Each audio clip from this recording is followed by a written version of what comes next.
Napapanahon ng palakasin ng gobyerno ang disaster preparedness program ng bansa sa gitna ng naranasang pananalasa ng bagyong Tino. Ito ang binigyang diin na Makabayan Block sa Kamara kasabay ng pagtutok sa investigasyon sa flood control projects. Sa panayam sa Kamara, sinabi ni Gabriela Party List Representative Sara Ilago na dapat harapin ang epekto ng kalamidad sa pamamagitan ng programa para sa kahandaan dahil na rin sa hindi maiiwasang idinudulot ng climate change.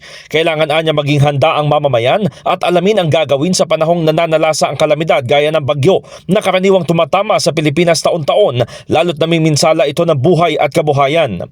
Idinagdag ni House Deputy Minority Leader Antonio Tino na lalong nararamdaman ang galit ng publiko tuwing mayroong kalamidad sa bansa.